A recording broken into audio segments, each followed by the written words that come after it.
Mr. Stowe Buntz, welcome back to New York. How are you feeling? Tired, ready to play, anxious, nervous. What are your plans in preparation for the event? Were you taking some time off, or were you pretty heavy with the competition leading up to this? Just my normal practice routine, no heavy competitions, just kind of staying loose with the kids, practicing during the week. Both my daughter and my son kind of pushing me to stay steady and, just trying to mentally prepare myself. It's definitely not your first time around, so is there any strategy that you change with your mentality going up on stage and dealing with the crowd?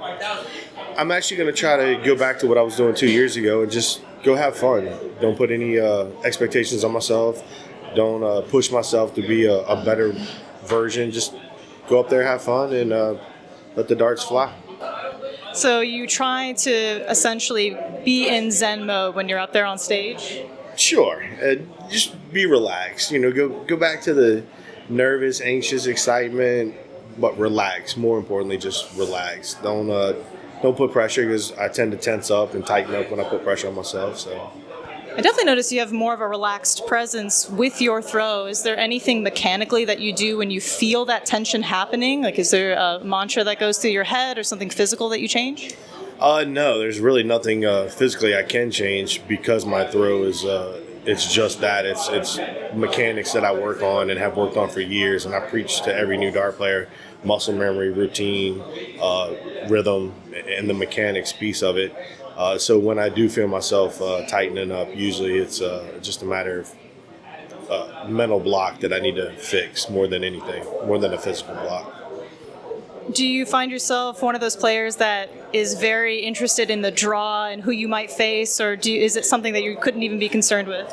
Funny enough, I'm never concerned with the draw, and I wouldn't have probably known the draw until late last night, except for I overheard my kids talking about it, and they were trying to talk quietly, but they weren't too quiet. Do you ever think of your family when you're in a tight pressured spot? Does that help you carry through, or are you more individualistic thinking of like psyching yourself up for the whatever's to come? I get tunnel vision when I play. Tunnel vision to the point where I don't think about my family. I don't think about my opponent. I don't think about the crowd. They become background noise. I turn and look at the crowd, and everything's a blur. If you go back and watch any of my matches, I'm not one of the players that, when I hit a big shot, I have to turn over to the crowd, to my family in the area to look at them, or even if I'm struggling, I don't make eye contact, because there's nothing they can do. It's all about me and what I can do on the stage. So I definitely say you have mastered that just as a photographer stage side. I notice you don't emote a ton, and you stay incredibly focused. So do you believe that that's ultimately the key for your success? I think it's definitely a key, one of many. Is definitely the hard focus I put, the tunnel vision.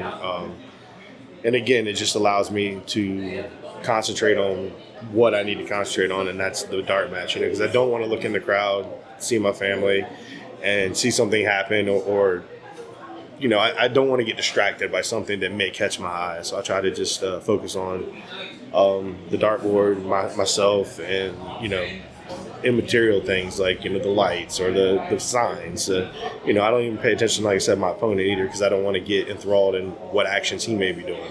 So I would say those are wise words. Not everyone can be so singularly focused, but not caring who you're facing is definitely ideal in a situation like this. So best of luck to you, Stowe.